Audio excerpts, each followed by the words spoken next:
Caesar. I'm caps lock different. It's facts, not fiction. Said I black out for real, then the track gone missing. If it's cap, I'm dipping. We ain't talking about a move, then it's flatline finished. When I spaz, I'm grinning. Put a peel off in the Sadies and I pass by spinning. It's perks with this life, but I don't have my skinach. Took a quick trip and now I'm back home winning. And I see they eyes pop like I snack on spinach. Pull up to the spot, she tryna grab my digits. I'm already 8 shots, a Henny past my limit. Here you go. Hazards with a dash full of tickets. I'ma act like I don't see them. I got bad eye vision. Y'all can't pass my scrimmage. While y'all tripping, it's Aruba. I realized I had to go and flip. What's up, guys? Welcome back to episode 167 of Psychotic and Iconic. Paul's here along with my co-host Nick Theories and Philly Phil. Thank you to everybody that's tuned in to the live stream tonight. If you haven't done so already, please go ahead and share it. Thank you to everybody that likes, follows, and subscribes to all of our platforms. Welcome back, Grove. Whoa, hold on, man. How about last night with the Phillies, though? That was the amazing. No-hitter. Come on, man. That shit's rare. Dude, so me and Allie were laying in bed. We're going right into it. So he threw a no-hitter against the Nationals, obviously. We were laying there watching it, and I was talking to Allison about it, and my eyes were getting teared up when I saw his mom and his wife and kid. And I was telling Allie, and she was like, "Are you really crying like that?" And I started laughing. I'm like, if that was Gianni or Christian, and they just did that, you wouldn't be crying like that? Like what? And then what's his face hit the home run? Weston. Yeah, Weston Wilson hits the home run, and his dad's in the stands crying. Like that last night was awesome, dude. If you were at that game. So I heard a stat where if the same game where you throw a no hitter and the first MLB at bat, the guy gets a home run in the same game, is like 1 in 1.3 million. That's how fucking rare last night was. We're brewing. That last night was rare. That was amazing to see. Like Mr. Clean Way. Like Michael Lorenzen, he's a relatable guy to me. He's cut from a different cloth. That motherfucker's a competitor. All he wanted was a chance to be a starting pitcher. He's finally getting a good chance. And this year, along with the Tigers and then us, this guy is cut different, man. It's awesome to see the Phillies looking like they got a steal of the deadline. I know, honestly, dude, and he fits perfectly into the culture, and that's what I was talking about with the whole Juan Soto thing. I know Juan Soto is great and everything, but you don't trade somebody 24 years old that good 3 different times in 2 years. There's a problem there. If that trade would have happened with the Phillies, it would have scared the shit out of me because there is something wrong there if somebody that talented keeps getting traded. Yeah. And that's the way I feel. And when you see I was just talking about me and Spanos were talking this morning. And shout out Span. I know, I miss my guy. Yeah, he'll be back. He'll be back up here. But I said I feel like the Phillies are like an Italian family. Like they love each other, dude. It's a mob. They really do. Like when Trey Turner got the standing O, you saw Castellanos waving the towel. Everybody was cheering for him, and look how good Trey Turner's been. He's like 9 for 17 over his last 2 series. He's if he picks it up, the Phillies are on the way. Right. So yeah, but yeah, and Lorenzen's first start, going back to that, his first start, he threw 8 innings, 6 hits, 2 earned runs, and a W against the Marlins. And then now he threw a no-hitter. This guy, it looking like he could be a staple in the starting rotation here. And we need it. Yeah, I agree. Where do you see this team heading as we enter the final 47 games? Right now, we currently sit 63 and 52, top of the wild card spot. We're up 3.5 games. How are these last final 47 games going to be played out? I feel like we're about to hit our stride. I really do. I just feel like we're going to hit our stride just like last year. And for the Phillies, like I don't think they'll catch the Braves because the Braves are really good, obviously. But I think that they could pull away with the wild card where they don't have to worry about that third one. Because I think it's the Cubs, but they have they're 4 games back. The Cubs are neck and neck with us, or they're 3 games back, 3.5. So you just mentioned that. Gonna be 4 after our dub tonight against the Nationals. Yeah, I just feel like the Phillies, though, you can just tell they're trending up. And they're going to hit their stride, and they're going to go into the playoffs hot, just like they did last year. And hopefully they could capture the same magic and the same momentum that they had last year and finish the job. I don't think hitting is going to be our biggest concern moving forward. I think our hitting is going to be just what it is. It's going to be a lot better, in my opinion, because I think Bryce Harper coming off of Tommy John, he's going to get a lot, better and stronger as the season progresses. We just need Schwarber to his home runs. Bryce's home runs are down, but he will get his power back. I 100% agree with that. Trey Turner, if he can turn the corner, Now we got something. But Schwarber to me has been, I would say, disappointing. Like, I know he hits all the home runs and stuff, and it's great when he does it. But when you're batting 170, I don't know. I have my reservations about that. Catch-22. Yeah, it's. And then it's just, to me, the only thing that honestly like really pisses me off at times is like I feel like Rob Thompson at times, man, like use analytics, don't rely on them.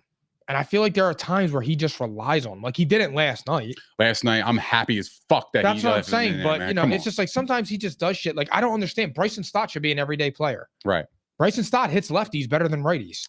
Well, Bryson Stott, he needed a day off too. I know. I'm just That's all it saying. was. But Bryson Stott, but he was doing it all year with them. He wasn't an everyday player this year. Yeah, Stott's been. He was in and out. Almost. He's been in there a lot this year. Stott. I feel like he's been in and out. I don't know. You sure? Yeah. I feel like he's been playing a lot. Stott. We got to check that out. We got to check that out. Yeah, we should. But the biggest concern with me with the Phillies is we're going to go as far as our starters can take us. Because Nola this year, to me, has been a little bit shaky, and he's been giving up way too many home runs for my liking. So I don't know. He's been a little bit too shaky, but our bullpen has been outstanding.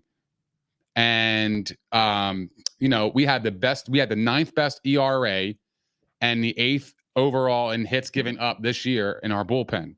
And we only given up 7th least home runs allowed in the league. So I think our bullpen this year has been outstanding, and it's going to carry us in the playoffs. And you need that to move on in the playoffs. So just like last year, we got hot with our bats, and our pitching was really exceptional. So I think we can turn this corner. It's just how deep can our starters go in the game? I know. It's pause. I get it. I know it's fucking crazy to say that, but I don't know how else to go. Like we need Nola to be Nola. We can't. Like I feel like for past few years it's been the same story with Nola. When is he going to have that inning where he just gets lit up? I feel like he's given up so many home runs this year. You could sense it. It's like the first couple batters of the inning that he's going to collapse. They're going to get hits, and they're going to get a double, a triple, a home run, something. Somebody's going to get a big hit. And then it's going to be like, well, here's the inning. This is the inning. You can kind of sense it. You could predict it. You could see it. You could see it happening. It's actually kind of funny that you said that. But yeah, I think our starters are going to take us as far as we can go. So for me, that's the biggest question mark for me with the Phillies. Otherwise, our bats are still there. I'm not worried about our bats. Yeah, I'm really not worried about that. We'll be fine. Yeah, agreed. So, look, the Phillies pitching, just like Tom says all the time, he's 100% right. We'll go as far as our pitching takes us because we'll be able to hit with anybody. Yeah, that's what I mean. Yeah, I agree. If our pitchers give up some runs, our bats should be able to get it. But when our pitcher's throwing a gem, we can't have one run. Correct. When Wheeler's throwing a gem out there in the 7th, 8th inning and it's 1-0, you can't have that. You know what's funny? It always seems to end up like that, though. It's like just the way our starter will have like the best game, but our bats will just be quiet. But it's like obviously last night was different. We scored 7 runs. We were smoking our ass. But it always seems like when Nola pitches, like we don't really give him the actual support. I mean, I don't know. Because I feel like everybody's waiting for the same thing with Nola. Everyone is waiting with him for it to just be like, oh, here we go. And then he gets smoked and gives up. He'll have a no-hitter going into the 6th. He'll come out for the 7th. And next thing you know, they got 4 runs. Right. It's just that's how I feel it is with Nola. I like this team though. I think the Braves, it's the Phillies and the Braves for me in the National League. I don't 100%. I mean, who's another dark horse team though? The Cubbies. The Cubbies? I mean, they won it a couple of years ago. Yeah. So who knows? You get your team. Any of those teams that are hanging around that could just catch fire. Look, the Nationals did it. The hottest team usually wins in the end. The Nationals didn't 19? Even though the Phillies or something like didn't that? finish it last year, though. That is terrible. That hurts. It does hurt, man. However, that was hurts. one of the most fun times that I can remember in Philly sports history. That I can remember that time of the year last year. The Eagles were awesome. The Phillies had the city rocking with the dancing on my own shit. They need to bring that back. That was heat. They need to bring that back. That entire vibe. Yeah. Well, Tom said the Dodgers are tough, but we'll outpitch them. The Dodgers are always going to be there. They have the talent to really make some noise. They always, Mookie. They're. Did you see what he said about Tim Anderson? Who? Mookie. No, what he was said? On a podcast and he started laughing because Tim Anderson's his boy, and he goes, "Yeah, I mean, he got," and everybody started laughing. He did. On the subject of that. Yo, all right, let's talk about that. I just thought of that. Yeah, let's actually talk about that for a brief moment. Let's actually discuss that fight. When I watched that fight, it looked like to me that Tim Anderson looked like the one he can actually fight. The other guy just kind of got lucky as a shot. Well, here's the thing. At first, I thought Tim Anderson stumbled. And then once the clips came out, like I didn't realize he got knocked out like that. No, I thought he tripped. And then I was like, holy shit, he couldn't even walk. And then once they started showing the clips on like Twitter and Instagram and everything, I'm like, oh my God, he really got stole. And he was the one that started it. Like he was the one that dropped his glove and put his hands up. Yeah. Well, that's what I'm saying. Like he looked like he could fight. The other guy just like, what's his name? Ramirez just swung and he just connected perfectly on his jaw. And yeah, he got him, bro. Like as soon as he hit, dude, that dude dropped to the dirt. It looked like a boxing match and where the guy gets absolutely dropped. He got hit and you saw him go like that and fall backwards. I fuck with that energy though. You know, I know baseball is not a game of fighting, but sometimes you just got to duke it the fuck out, man. You know, like sometimes that is entertainment in itself, right? Because we demonize other players of fighting. Tom, are you talking about Tim Anderson? He plays dirty? I'm assuming he is because Tim Anderson was the one that smacked Ramirez on the ass with the glove. Yeah. And I think, honestly, I don't even know what started it, but then they were saying that he said something to Ramirez. Because if you just watch it from a blink, you don't. It was like a tag. He and then slipped through something. him, and then he looked up at him and was kind of like, "What'd you say?" or whatever. And then next thing you know, Tim Anderson got put to sleep. But you know what's funny about that is like we look at that situation. A lot of people would demonize that because baseball is not known for fighting, but yet you can fight in hockey because it's known for fighting. It's the same thing with to basketball. me. It's the same fucking thing. It's the same infraction. Think about it's the same exact thing. And then think about basketball. Basketball, you get in a guy's face, you got a technical foul, blah blah blah blah. They just don't do that except in hockey. I don't know, man. Malice at the Palace was fucking that was what I feel like changed basketball forever. Yo. Because after that, they didn't play any games like Ron Artest and Steven Jackson running into the stands. It was the Pacers in Detroit. Meta World Peace. Meta World Peace. It's Ron Artest. So yo, he changed his name because he changes a person probably after that fight. Dead ass, so Meta World Peace. I kind of fuck with that name. That name is heat. No, it's you know what it is? It's called I am filthy rich. I'm bored. My career was over and I have nothing else to do. So I want to change my name. Bro, your last name is World Peace. That is fucking fire. Meta World Peace. Oh man, but yeah, it's funny though. We do demonize that shit, but I except enjoy in it. hockey. To me, no, I think it's entertainment. It's entertainment purposes for me. I enjoy it, dude. If you have a problem with somebody, you want to fight somebody, all right, you're gonna get suspended, but fuck it, it's entertainment, you know?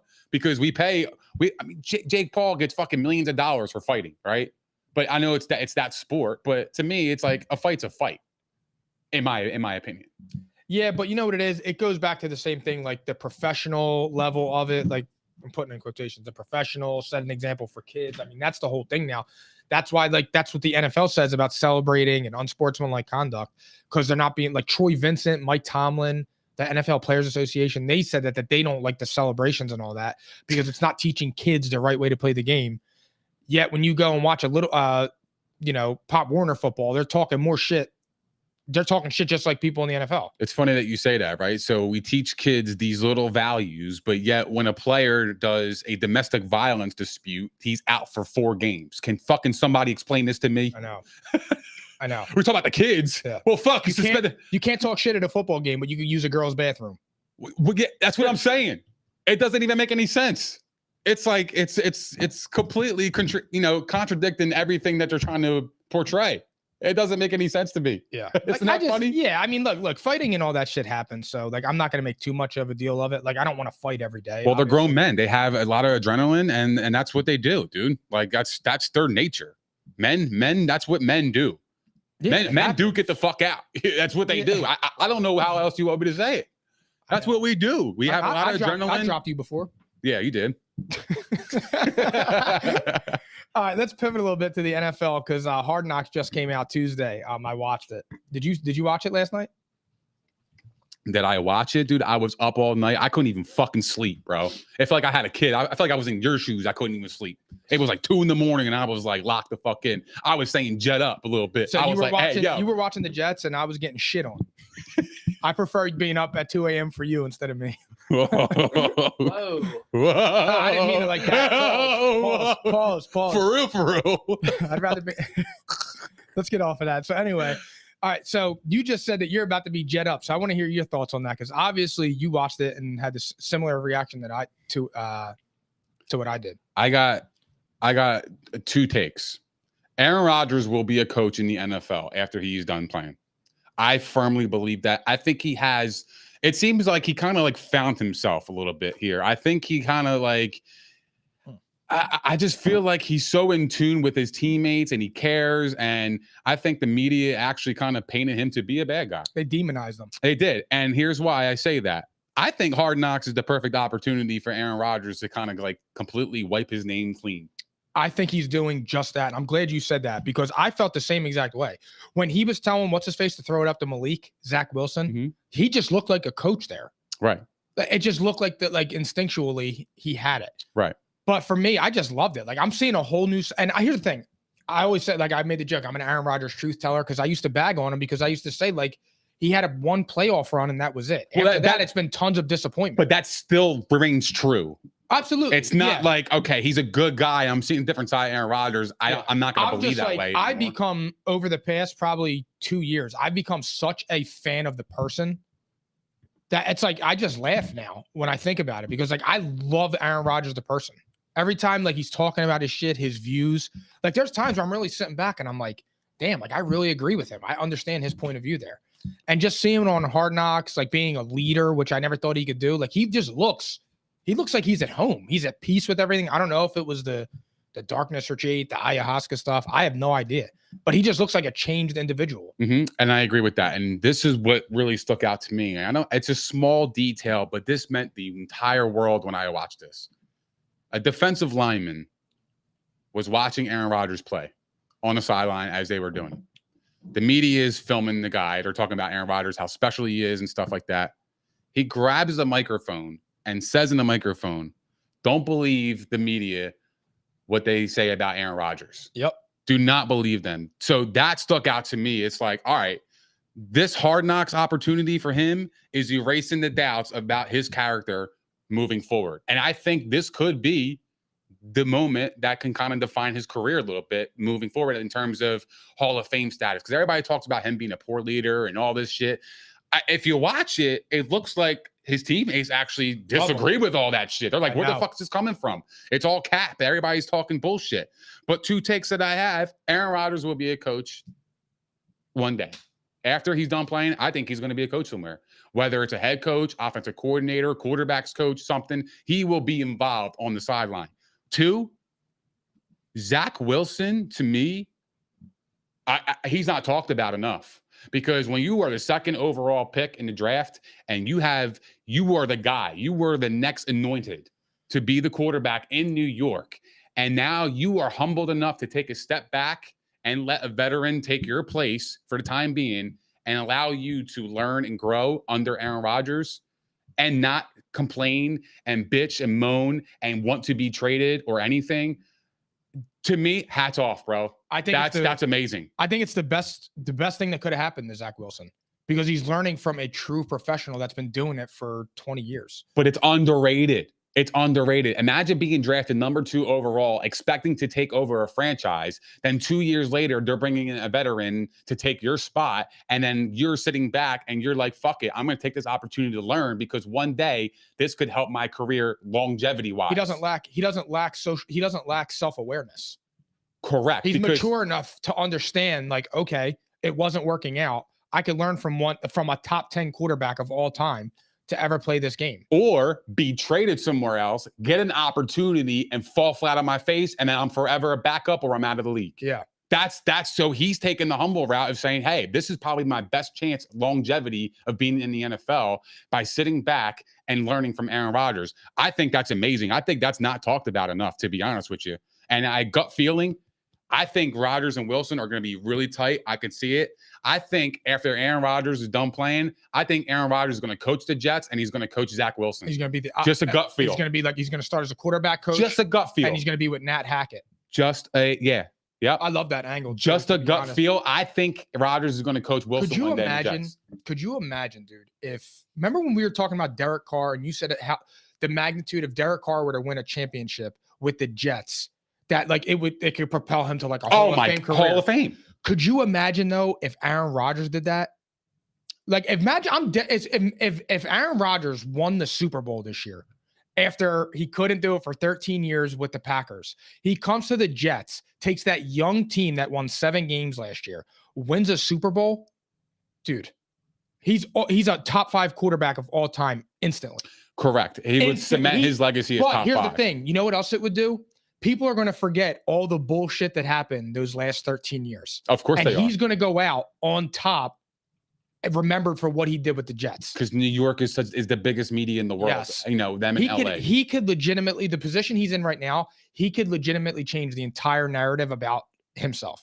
And if Rodgers wins this year, he could point back and be like, I told you guys about the Packers. They didn't get me enough weapons on offense. They didn't do this. They didn't do that. I've been trying to tell them for 13 years to help me get fucking wide receivers on this team or any offensive talent in the first round. And they failed to do so. And now I'm with the Jets. I have Garrett Wilson, he was a first round wide receiver. Yep. And now look what I am doing. I won a Super Bowl. You guys failed to do that. That's why I failed those last 13 years. And I tried to tell you. So now after watching that, do you feel better about the Jets or do you kind of feel the same? I kind of feel like the same, like, because their offensive line to me is very, very suspect. Yes. and you know that because when you were watching Hard Knocks, and remember when Aaron Rodgers made that beautiful throw in the corner of the end zone where he was like, oh, only our quarterback in the world can fucking do that. That's why we'll be in every game. But if you noticed, he said, even though Aaron Rodgers would have been sacked. It was a total breakdown. He would have been sacked. The throw would have never happened. Well, he was on the whatchamacallit. He was being interviewed today and he said, we're looking for more consistency. We need a top 5 about his offensive line. Absolutely. Because the interior is okay. He needs the outsides to be is the problem. And he's not a runner. Because that's what I'm saying. So if the interior is strong, okay, you can hold the pocket. You need your corners. Right. To hold still. Right. But when you're going, I mean, look, your interior can be strong, but when you're going against an Aaron Donald, he's going to deplete that interior regardless. Yeah. I don't give a fuck who you have. Yeah, for sure. He's going to command a double team. But then you got guys on the outside. You got to win those one-on-one matchups to help your quarterback stay put. I mean, he's 39 years old. Like, you know what I mean? It's yeah, those hits hurt. So I just feel like for me, I kind of have the same thoughts. I've just been really impressed with Aaron Rodgers. Everything he's done this offseason, says all the right shit, has done all the right shit, took that huge pay cut so that they have flexibility now. I love the Jets this year. I love the Jets. I know you do. You've been saying that for a little while. I love the Jets this year. I'm off them. And another thing that I personally watch, and I watched this thing very in detail, dude. Rip the bowl, and I was like... I was zoned in, dog, right? My eyes were popping like I was snacking on spinach, like dead ass. I was like this, right? Right? So the one thing I did notice is that Robert Saleh's inability to make second half adjustments. Look, don't get me wrong. This is a preseason game. I'm not going to harp on anybody on preseason. Mm-hmm. But I am going to hold that moment in my back pocket for the rest of the season because I am questioning his inability to make second half adjustments against good teams. That's where I'm like very weary about this Jets team. The talent's there. Aaron Rodgers is great. He has a great attitude, and he's got great weapons. Sauce Gardner on the defensive side, Garrett Wilson. I get it. Look, I get it. But when you can't make second half adjustments and you have a weak offensive line, that spells a recipe for disaster. To me, that does. Here's the thing. The Jets season will be defined by their first 6 games. They're the hardest. If they can get out of that, if they're 4-2 getting out of that, they're winning that division. If they're 3-3, they're in a good spot. If they're under 500 going into week 7, it's going to be some trouble. They're going to be in some trouble. Because you think that every game was going to matter for them in the end. Yeah, because at that point, you have to finish the season 10-3. And you're bound to have a letdown game. Anything can happen with that. So that's just the way I feel. Their season will be defined by those first 6 games. I've already said I think they're my favorite bet of the week 1. Jets money line against Buffalo on Monday night or Sunday night, whatever it is. See, I think a lot of people. I think that's Thursday. See, I think no, it's actually is it Sunday night or Monday night. One of them, yeah. I know it's a night. September 11th is I think that's a Monday. No, that's Sunday night. Yeah, you're right. It September 11th is Sunday night. You sure about that? No, it's a Monday night game. I got to put it It's down. a Monday night game. Yep. I know, Tom. I got to put it down. And look, I think a lot of people are going to take the Jets. Rightfully so. September 11th, New York. Oh, shit. I wasn't even the thinking of whole that, resemblance. yeah. I think everybody's going to be on New York. I think the Bills come out and they win by double digits. Oh, no. We're going to bust them up. I think the Bills come out and win by double digits. We're going to put salad on that. Yeah? Yeah, 100%. All right. 100%. Chicken Caesar. No We tomatoes, could do extra that. Parmesan. Do you know the opening line for week 1? If I had to guess, I would say going by the Josh Allen Love Fest, we're going to start in week 1. Bills by 17. Get the fuck out of here. That's man. probably the line. 'Cause Stop that's what not they the do love for fest. Josh Allen. No, they don't. Are you looking up the line? I am looking up the line because I'm very curious now. I would guess It's there's it's 6. actually the Bills are minus 1.5. I said 6. So 1.5. Uh-huh. I like the Bills here. Yeah, you would like the Bills. I love the Bills. Where's the game at? It's in New York. It's in New York. And the Bills are a 1.5 point favorite? That ain't Wow. far from Buffalo. Buffalo's right around the corner. It's still home field. It doesn't matter. We'll see. Jets are coming. That's all I got to say. I think the Bills are going to whoop their ass, but that's all I right. can't wait for that. But yeah, no, I'm looking forward to this season. There's so many storylines this season. It's going to be great. It's going to be great. And I'm looking forward to episode 2 of Hard Knocks because it is a really good series. And I do appreciate They're it. interesting. It's interesting because I'm actually getting to see a veteran quarterback who has knowledge of the game. And, you know, you don't see this side of a legend like this. And so the now thing I'm actually getting the up close and personal Aaron Rodgers, and I'm loving it. And it's normally you have shit teams. Yeah, that's what I'm With saying. bum quarterbacks and shit like that. So Even though the last year, the Lions was fucking heat. that was my favorite one to date. Me too. Because Dan Campbell crying in the huddle and shit. Dude, I was doing push-ups in my room watching that shit, bro. Dead ass. All right, we're gonna let's break down the NFC South now. Let's do it, baby. Let's So do the it. Saints are favored to win the division at 130, the Falcons at 210, the Panthers at 360, and the Buccaneers at 750. Wow, the Tom Brady effect. 750. Jesus. Who's the best value here? This is the Falcons. Of course. The Falcons are the best value at 210. I mean, look, I think they're better than the Saints. I think their schedule's better than the Saints. It's easier because they're the only team in division that's going to be able to play the Commanders and the Cardinals in the same year. No other team in division is playing the easiest two games. The Saints' schedule's I know, easy as shit. But so is the Falcons. The Falcons is not that hard, in my opinion. And their defense wasn't good last year, but they made some upgrades and they got Jesse Bates, Calais Campbell, and a couple other guys they got from the Saints in the front 7. And their new defensive coordinator he's coming from the Saints. So I like it. They know the division well. If the Saints are the top opponent in that division, which I think they are, because I don't think Carolina and the Buccaneers are there yet, but I like their recipe. The Falcons had a top 5 special teams unit last year. I think it's going to continue again. And like I said, they had the easiest schedule in division, in my opinion.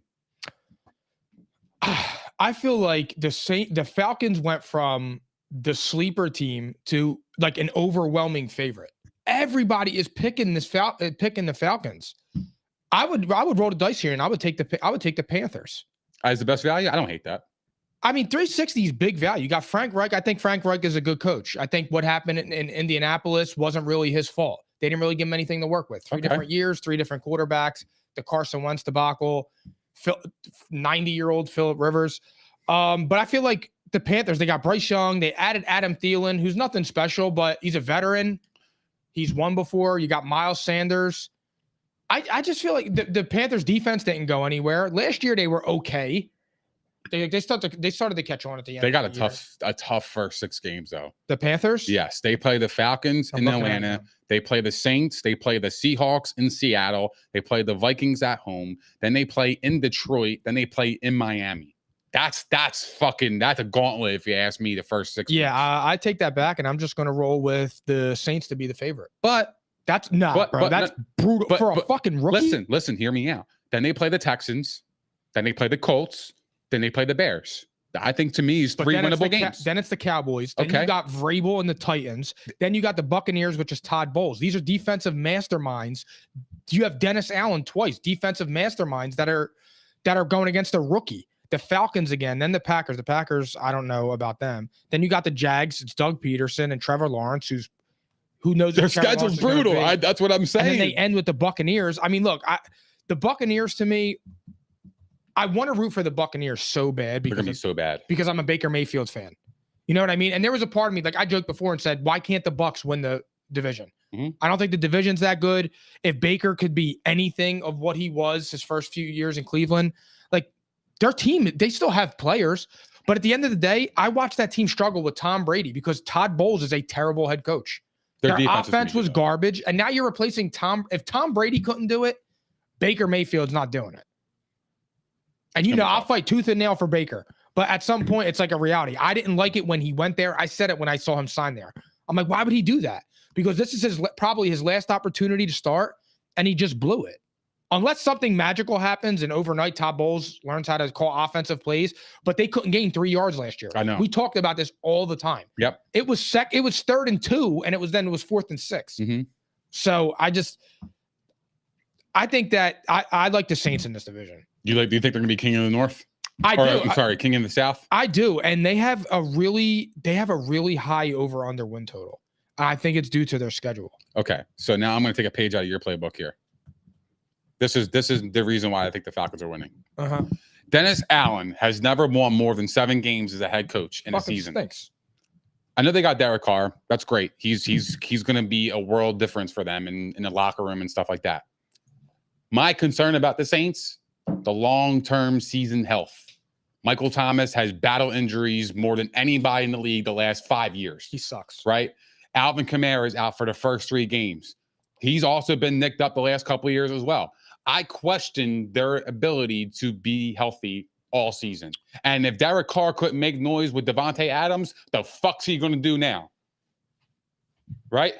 Unless Michael Thomas is the Michael Thomas of 2019 or 2018, whenever the fuck he popped, it was long ago. Look, I will say this. But I question the weapons long term for the whole season. I don't think that it's sustainable. No, I agree with you. I'd be aware of all that. But that's still a high ass over under 9.5 for the Saints. They're the favorites. That makes sense to me because they're the favorites. Because I guess, yeah, but here's the thing. Derek Carr doesn't really take deep shots. Michael Thomas isn't known for going deep. Olave is, but I'm saying, like, from a fantasy angle, if Michael Thomas is healthy, slant boy.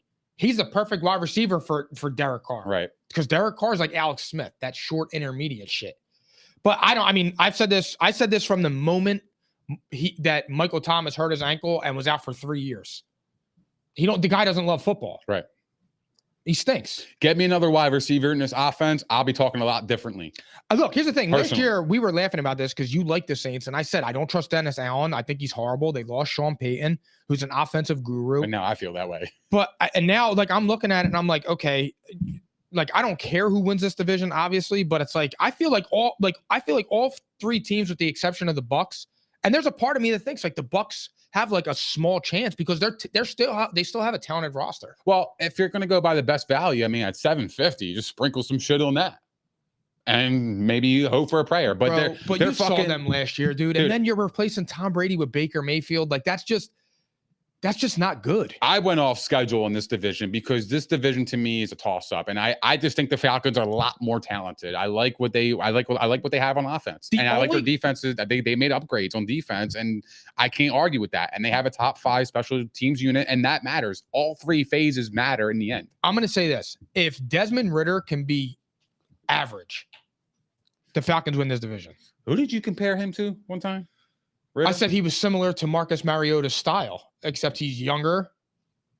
And I mean, who knows? I mean, Marcus Mariota was a starter in Tennessee, 10 years ago? And then he was a backup. That is the biggest question mark for the Falcons. It is Desmond Ridder. And But that's what I'm saying. Can Desmond Ridder be average? If Desmond Ridder's average, like I understand everybody picking the Falcons. They have a 3-headed monster in their backfield. Drake London's all right. Kyle Pitts is all right. They upgraded the defense. Why can't they? They should win that division going by that. I look at it like this, though. I mean, they must see something in Desmond Ridder where they feel comfortable enough because they had every opportunity to go out and go get a Derek Carr or something like that. They could have had a veteran guy. I think what they see is cheap. And I feel like they have a strong enough team around them where, can he be average? And maybe they do see that. They're like, you know what? He can do this. Well, who's a big, they have pieces on the offensive line that have a lot of money and tied up in salary cap, but outside of that, who who do they have? Bijan Robinson's on a No rookie one. deal. Kyle Pitts is on a rookie deal. Cordaro Drake Patterson's London's on a cheap. rookie deal. Cordell Patterson was cheap. Jesse Bates got paid.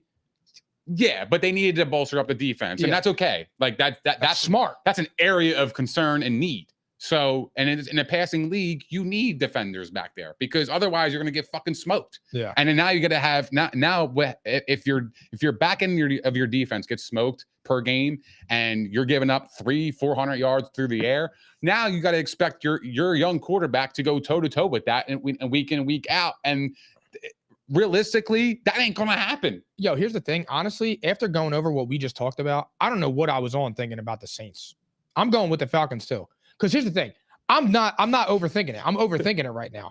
I can't stand Dennis Allen. Say it. I want you to say it in the camera. It's What? theories, baby. It's theories, baby. So I feel like I don't like Dennis Allen. Phil, did you get that? I think so. Run it back. It's Theories, baby. What? Say it. It's theories, baby.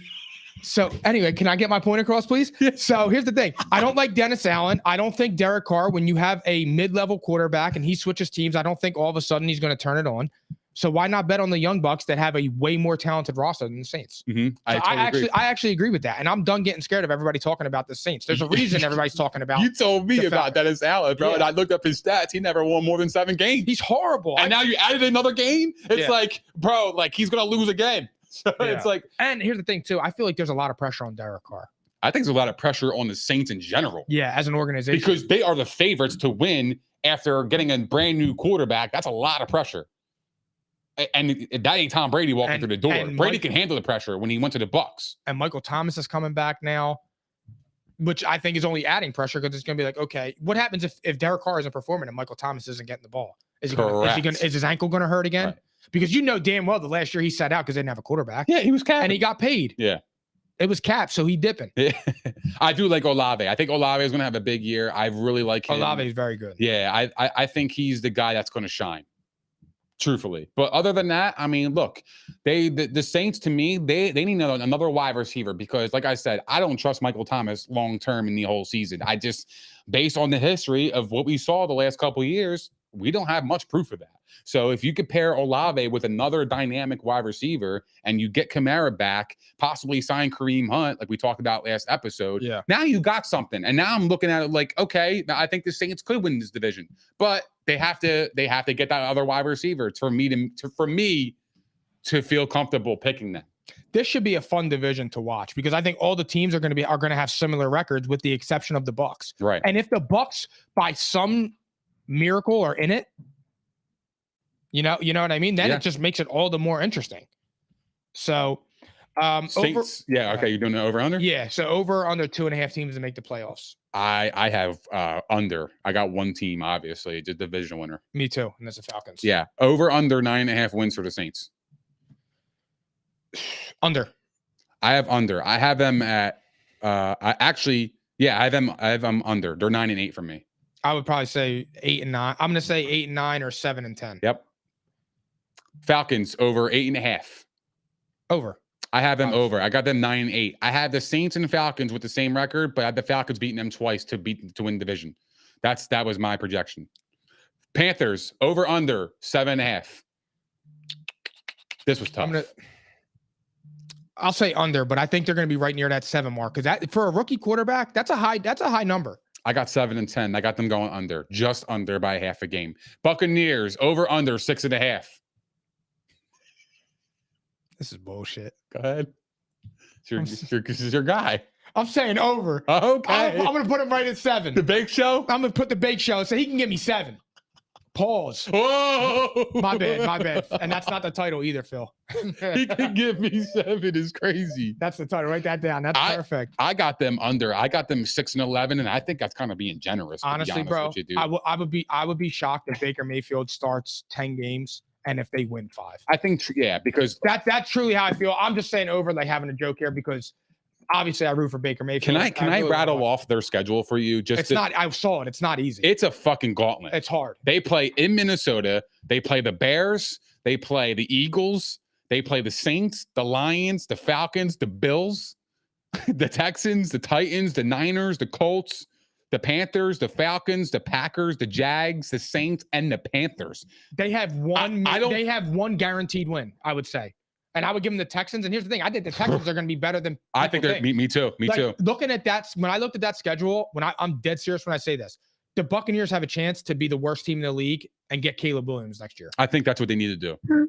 I think it's going to be between them and the Cardinals. I think they are going to be terrible. Like I said, the only reason I said over was because I'm rooting for Baker, whatever. But their schedule is so hard. That's because they won division last year, so they get the hardest one. Yeah, I feel so bad for Baker Mayfield, dude, because this is his last year starting, and it's not going to be pretty. I know it's a shame too. If we're going to talk about Baker, man, I think this is actually a really bad spot for him. It's terrible. It's career suicide. That's how I'm looking at it. Unless he has a miracle year and he's fucking putting up 300 yards a week and he's Baker that we've never seen before, utilizing weapons like Chris Godwin, Russell Gage, Mike Evans, K. Dotton, Rashad White. If he could utilize those weapons, because they are pretty good. I actually think Chris Godwin and Rashad White could be worthy fantasy players. Yep. Chris Godwin in the slot. If Baker's got to get the ball out quick, now their offensive line is still okay. But if he's got to get the ball out quick, Godwin's that guy. Rashad White out of the backfield if they're dumping off, or if Kyle Trask is coming in, or Baker Mayfield's struggling, or if they bring in Wentz. No, I'm just capping. But I'm just saying, if they have those two guys, Rashad White could be a viable option in fantasy. I think he was excellent last year for me. That's what I'm saying. Good. So it's like, and they don't really. Who's his backup? Do you even know off the top of your head? What's his name? Keyshawn Vaughn or something? Oh, yeah. I remember him from last year. Yeah. Actually, let me pull it up right now. I have it up here. I think it is Keyshawn. It is Chase Edmonds and Keyshawn Vaughn. They signed Chase Edmonds? Yeah, they did. But I'm not really worried about that. I think this is Rashad White's job. Oh, 100%. 100%. Period. He took it from Lenny last year. Yeah. So that's just where I am with them. I think they're going to be in trouble. More power to Baker, though, if he could figure out something in there. But after seeing last year and what that offense did, no shot. Yeah, I totally agree with you, dude. I don't see a way that if that team wins 8-9 games like they did last year, and Baker's doing that, he's gonna get a deal next year. I'll say their offensive line is gonna be a lot better though, because they're gonna get back their players that were hurt last year. Yeah, like they're gonna have Luke Gedicke. They're gonna have they drafted that kid Cody Mauch, and they're gonna have what's his name back, Ryan Jensen. So yeah, I think this offensive line is going to be a lot better and improved. But again, it's just it's hard to trust Baker Mayfield at this stage, and especially with the schedule, it doesn't. I don't think it's going to go well for him personally. Because there's all the games.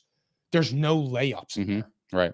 Like I said, what if the Texans are a little bit better than people anticipate? I'm one of those people that think the Texans are not going to be trash. Exactly right. So I totally agree with you, dude. Who's your favorite fantasy player in this division? It's my guy, Rashad White. We're gonna go back to that again. He was excellent last year, dude. Like I'm talking about down the stretch of the season. He played a really big role. He received really well. He rushed really well. He's the guy. Like, if I look at their depth chart, I am comfortable taking Rashad White because I know behind him there's no threat. So I'd rather take that guy. I know he's going to get the bulk of the carries. Leonard Fournette last year, when he was starting, he was getting 20 plus carries a game. So I think the Bucs are going to be running the football a lot this year, especially with Baker at quarterback. I think Rashad White's got really high upside. You know who my favorite is? Miles Sanders. I think Miles Sanders is going to have a fucking awesome year in fantasy, dude. Deuce Staley is there as the running back coach. The last time he was with Deuce Staley, he had 50 catches that season. I really am intrigued by Miles Sanders for fantasy this year. I think he's the clear-cut running back one. I think he's going to help Bryce Young back there. Because I think he's going to be coming out of the backfield catching passes. Deuce Staley, that's a really good synopsis right there. Look what Deuce Staley did with the boys in Detroit last year. Look what he did with Miles Sanders and boys and Eagles. Yeah. Deuce Staley's a hell of a running back coach, and I think Deuce Staley should be next up to be an offensive coordinator. I actually wanted Deuce Staley before Nick Sirianni. Now it looks like Nick Sirianni. That's why Jeffrey Lurie's the owner, and they made a good choice. But I was rooting for Deuce. Yeah, me too. So I am really intrigued by Miles Sanders this year in fantasy. I think he's going to be. I think he can be an RB1 this year. I like him a lot. Totally agree with you. I totally agree. Let's talk about this. So we got a question from one of our listeners, and Richie. Shout out Richie. And he had a question for us, and he said he's in a keeper league for fantasy. He said he's in a 12-man PPR league. My keeper is Pacheco in the 11th round. I have the first overall pick. Do I take CMC and lock in my running backs or take Jay Jettas? I'm torn. So what would you do? He has the first overall pick. He's got Pacheco. He wants to keep Pacheco in the 11th. Hey, Phil, can you pull up the rest of his roster real quick for me? It's in Slack. It's in your messages. Yeah, pull it up. Did it go through? No, I don't got shit. I'm about to pull For up. real? You don't got it? From you, I got nothing. Really? You have got to be better. Yeah, I do got to be better. This But is anyway, crazy. let me hold on. Give me a brief moment here because I don't know why I didn't go through. Anyway, but yeah, he wants to keep Pacheco in the 11th and his roster. So he got Justin Fields in the 12th round, right? Yeah. Or And if you- 13th round. And you keep them and you lose the round before. So Hold like, on. if I'm you going to got- go back to this. Hold on. I want Philly Phil to pull it up because it's really hard to follow right here. I want the listeners to kind of follow what So I'm the thing what we're is, saying. though, if you keep somebody from the 12th round, you lose your 11th round pick. Right. You lose the round before it. Yes. You move up a round if you Yeah. keep the guy. So Philly Phil, I just sent it to you. Yeah. All right. So everybody look at the screen now. If you're still tuned in, which we appreciate. We love you guys for that. So pull it up. Yeah, I got it. All right. So looking at this roster here, I think to me, Justin Fields would be the keeper. So you sent me this, and I was just looking at it. At first, I'm like, oh, Michael Gallup in the 15th.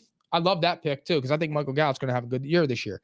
Then I saw it, and I'm looking, and I'm like, look, I understand Isaiah Pacheco being kept down there. That would be a good keeper. Yeah. But I feel like Isaiah Pacheco's ceiling is a high-end RB2 at best. Well, the Chiefs, they Chiefs mix and pass. match. Yeah, Correct. they don't have a workhorse. They re-signed what's his face? Who's the other running back? I can't think of his name off the top of my head, but that doesn't matter. They're a pass first team. And then when I saw it, I'm like, Justin Fields in the 13th. To take Justin Fields could be the QB1 overall. Correct.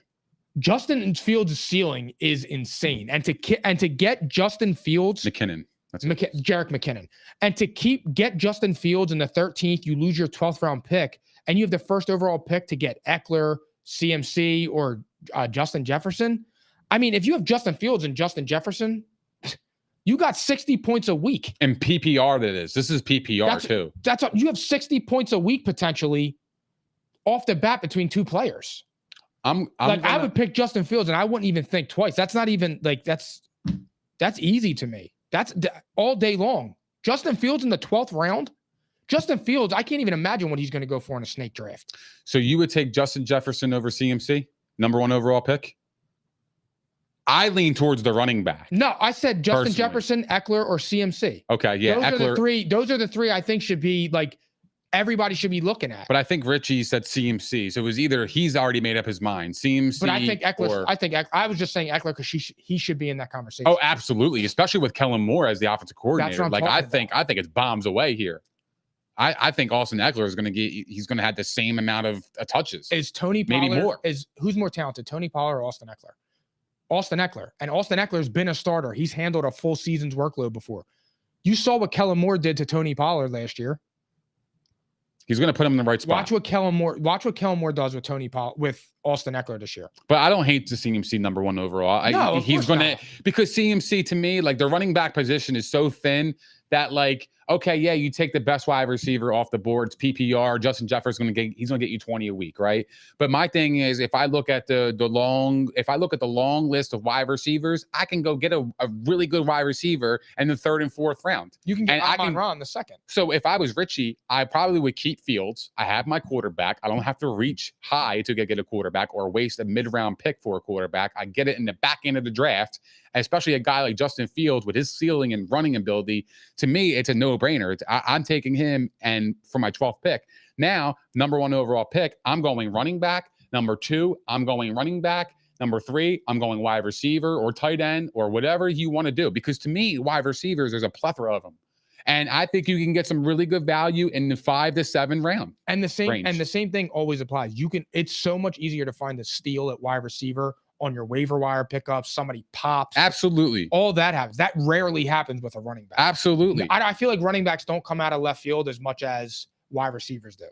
And I'm totally agree with you. And I can rattle off some names that are in the 15 to 20 range at wide receiver. And they go by the name of, let's see. Look, I'm going to go off. I could say one right off the top of my head. I had him last year. It's your guy, Deontay Johnson. Deontay Johnson had 147 targets. That's all you need. But here's the thing. He didn't score any touchdowns, which killed him. But do you know how rare that is? Do you think he's going to do that again? That's my point. Do you know how rare that is to have 147 targets between Mitchell Trubisky and a rookie and not score a touchdown? That's just unheard of. That's fluky shit. Right. Deontay Johnson, you can get late in your draft and you will be just fine with him. I'm telling you, he gave me 10, 12 points a week last week. And if he could have just scored some touchdowns for me, I probably wouldn't have come back to back last. Right. To be honest, I'm serious. And like, let's go back to that too. Like, right. Like you have the first overall pick. Say you take CMC. I'm not mad at you if you go get a wide receiver in the second round. I'm not personally. But me, I probably would go back-to-back running backs because of the plethora of wide receivers. I mean, if I can go down to the middle pack of the wide receivers, talking about Keenan Allen, Christian Watson, Terry McLaurin, Jerry Jeudy, Calvin Ridley, like these are pretty good names. I think Drake London is a pretty good wide receiver too. Personally, I think Drake London is a pretty good player. And I think he's only going to get better. You got Mike Williams, Christian Kirk, Chris Godwin, Mike Evans, Deontay Johnson. Like these are other players that are dropping on the boards that you can go get in the 5 to 7 round range, and you can kind of formulate your team if you take the 2 running backs early and you already got your quarterback. Also, if you wanted to take a tight end in round 3 and wait to get the wide receiver in round 4 to 7, you could still do that. Like you can get a really viable option at tight end. You'll have your running backs. Those tight end and running backs are the thinnest positions outside of quarterback. But quarterback, you're going to have in the 12th round. To me, I'm going that way. And that's what I was saying about the ceiling of Justin Fields is legitimately the number one QB1 overall. Right, because if you keep Pacheco, now you're like, okay, you're factoring him as a RB2. But you probably have to get Justin Fields in the 4th or 5th. I think Justin Fields is going to go high in the snake draft. I think he would probably go the 7th round, maybe. Bro, no way. Maybe, Justin Fields? Maybe. I don't think so. I think he's one of the first quarterbacks taken off the board. It depends on how high you prioritize quarterbacks. And when it's a snake draft, I think it's a lot different than auction. I don't know. Because the auction, you don't know when the player's getting called. That's true, but you think Justin Fields is going to slide that low? I just don't see that because I think Justin Fields, everybody saw what he did in that stint last year, and I just think people are going to be getting off to that.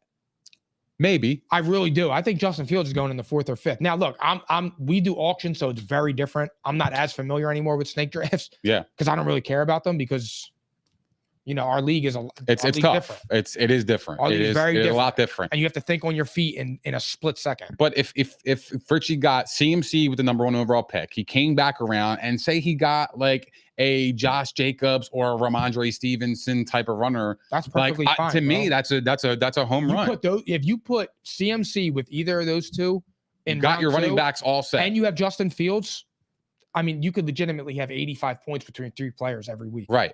Because now if he kept Pacheco, he runs the risk of A, not getting his quarterback that he actually wants. Yep. 2, which he might not want Fields. That's probably why he's not keeping him. But me personally, I think the ceiling is too high to let him go. And also, if you say like, okay, I'm going to wait, I'm going to take Fields in the 5th. Somebody jumps in the 4th and takes him and they reach. Yeah. Then you're in trouble. Right. Because now you're left with Pacheco. And it's like, all right, well, he still has his number 1 pick. So he can go CMC or Jay Jettas along with Pacheco. But to me, I'd rather have Fields, CMC, and then possibly another running back or a wide receiver 1 in round 2. Like to me, if he gets the running back in the 1st round pick, he has flexibility from round 2 to round 11 to do whatever he wants with his roster because there's a lot of value at the tight end position and wide receiver position. And you know what? I think there's some value at the running back position later in the rounds too. And also, it's easier to replace Pacheco than it would be Fields. Yeah. Ceiling wise, it's a lot easier to replace Pacheco because Pacheco, like I said, Pacheco doesn't have top 5 or top 10 running back overall potential. Like I'd rather have Rachaad White and CMC and Justin Fields over Pacheco, an unknown quarterback that I have to draft and that's not guaranteed, and CMC. Like to me, Rachaad White's better than Pacheco. Yeah. And if I can get him in the later rounds if I wanted to. I want rounds. Me too, right? But he has so much flexibility. Like, to me, I think it's a slam dunk, Rich. I think you should take Justin Fields. I think 100%. that would be the smart play to maximize your roster in terms of maximizing your points per week, because his ceiling is so high. And when you get the number 1 overall pick in CMC, yeah, I mean, look, you worry about his injuries and stuff like that. But to me, you got flexibility at that position. For sure. And I just think wide receiver at number 1 is a little too high, but it's PPR. It's probably full point PPR, 1 point per catch. And they lost Thielen, and Jordan Addison likes to do 190. Yeah. And get those ridiculous tickets at 3 a.m. So maybe Justin Jefferson is going to get 15 targets. I'm not mad at either or, but I like to lean towards the running back. Always. That's always been my style. So, like, that's the advice I would give him. I hope you enjoyed that. Yeah, I Rich. hope you enjoyed it, man. I hope it helped. Yeah. Anyway, so last thing before we get out of here, under center, Derek Carr edition. Derek Carr or Justin Fields? I got Derek Carr. So we did some polls earlier on our Instagram. If you guys haven't followed us on Instagram, you better do so right now. It's Psychotic and Iconic. What the fuck are we waiting for? But hold on, I'm trying to go back to you would take Derek Carr over Justin Fields? Yeah, you want me to say it again? I'll take Derek Carr over Justin Fields. You want to know why? I want you to put the bowl down. Well, you want to know why? Huh?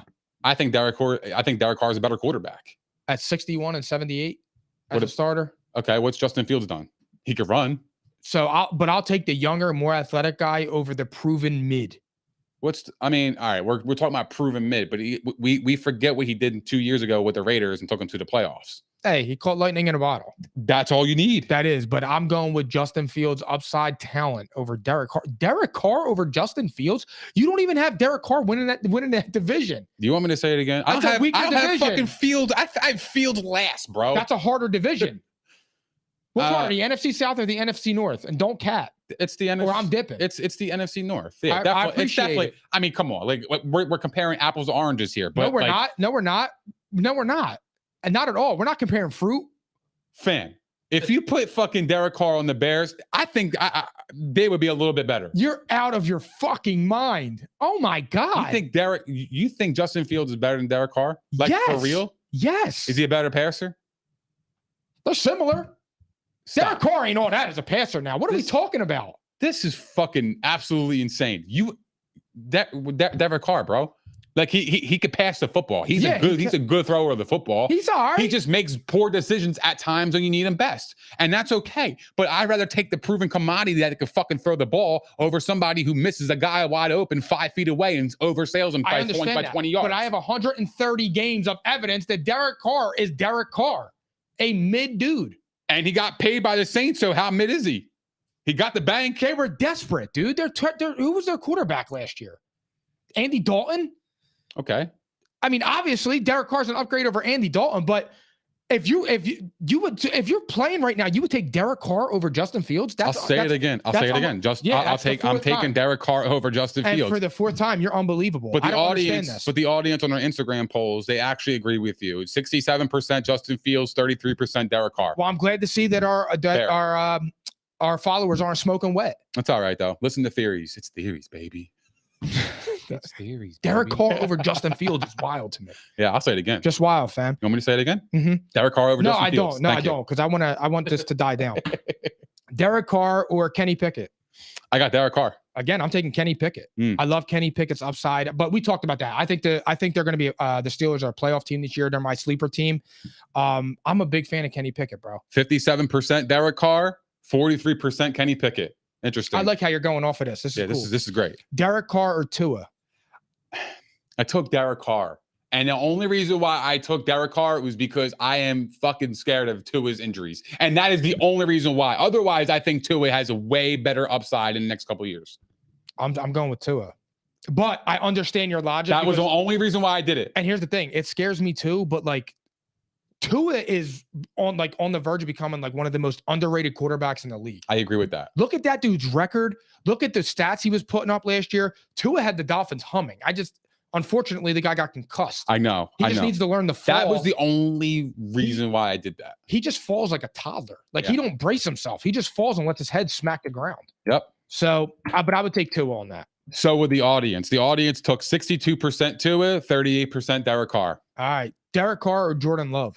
It's got to be Derek Carr. I don't know much about Jordan Love yet. I don't think the world does. So I'm going Derek Carr. I'm going Derek Carr too. I just feel like if Jordan Love was anything, I feel like you would hear more. I think he would have a lot more buzz around. I feel like it's like it's like radio silent, and I think there's a reason behind that. I don't think they're keeping that in the tuck for no reason. You think they're like low key, like fuck.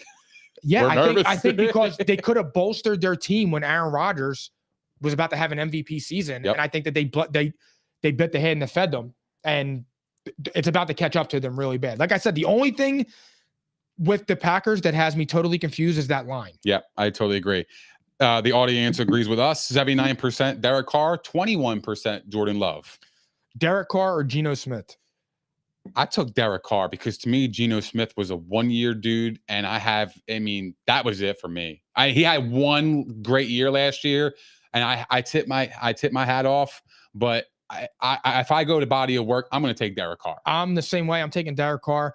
If Geno Smith follows up this year with a year similar to that, then I'll switch my answer. I'll switch, but Next year now, it'll be different. I don't know if Geno Smith was just a one and done. That's what I'm concerned about. I don't know that. That's what I'm concerned about. However, I hope he's not, because I think, like I said, I think it's an awesome story. He got paid. They have a good team. I'm rooting for Geno Smith. The audience are Geno Smith just edged out Derek Carr. 51% Geno Smith. It's a toss-up. 49% Derek Carr. So yeah, they kind of agree with us. It's a total toss-up on that. Derek Carr or Kyler Murray? The fuck out of here. You already know my answer. DC, baby. I'm taking Derek Carr too, because Kyler Murray stinks. He's always stunk. I've been saying it since he's a rookie. He's the most overrated quarterback in the league. I never understood how motherfuckers were saying he's a top 10 quarterback. The guy was 7-0, lost his division, and then got embarrassed and had a wide receiver have more passing yards than him in the third quarter of a playoff game. And he's not going to grow any taller. Yeah. And now he tore his ACL. And he lost what made him different. He's never going to run like that again. He's got Jonathan Gannon, who stinks. You saw what happened to Jonathan Gannon. So he's a fucking weirdo, dude. And I'll say this too: if the Cardinals are the worst team in the league, Kyler Murray's getting traded, and they're taking Caleb Williams. Ooh, guaranteed. Ooh, they're moving off. I like that. Derek Carr, 57%. Kyler Murray, 43%. I'm glad to see America has caught up with me after 2 years of me trying to drill it in people's heads that Kyler But it was Murray's closer. garbage. It was closer than I thought it was going to be, to be honest with you. People got to get off the Kyler train. There's nothing there. Derek Carr or Daniel Jones? I went Derek Carr here. I hate Daniel Jones. I'm taking Derek Carr. I'm not taking a guy that throws for 15 touchdowns. I'm the same way. Daniel Jones. He's got wheels.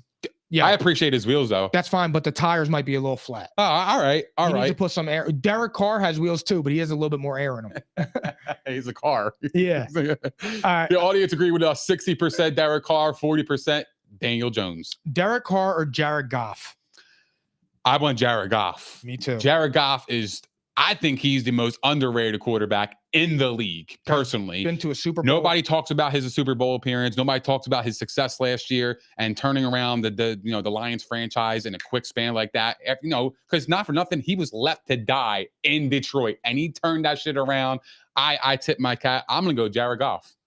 You said everything I was going to say. Yeah. It's Jared Goff. But the audience disagrees with us. They got 54% Derek Carr and 46% Jared Goff. That's what I'm saying. People still don't believe in him. But Jared Goff is an accomplished quarterback in this league. You'll see. And look what he did last year, dude. You'll see. Not for nothing, but he had just as good a year as Matt Stafford ever had in Detroit. And Matt Stafford was playing with Calvin Johnson. Well, he was more successful.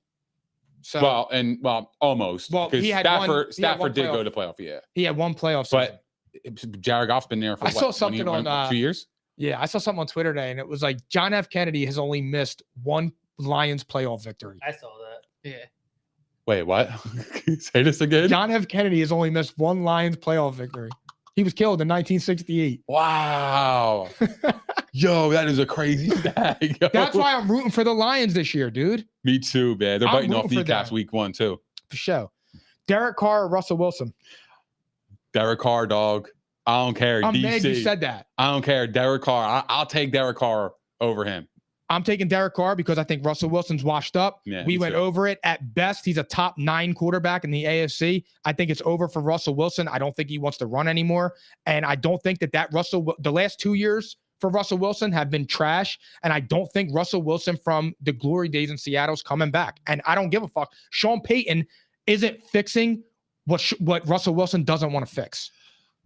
I agree. I think Sean Payton's going to help him this year, but I still think Derek Carr is a better overall quarterback. Like, I'd rather have him under center right now than Russell Wilson. If you put Derek Carr on the Broncos, I firmly believe they're a better team because I think Derek Carr is humble enough to listen to Sean Payton and learn. As to where Russell Wilson, I feel like already won a Super Bowl. He's accomplished. He's a celebrity now because of Sierra. And I don't think that Russell Wilson is made of the right shit anymore. Well, he got rid of his office in the second floor. No, he didn't get rid of it. He got it taken from him. Good. That's how it should be. So maybe he does change this year. But this could change for me by next year, though.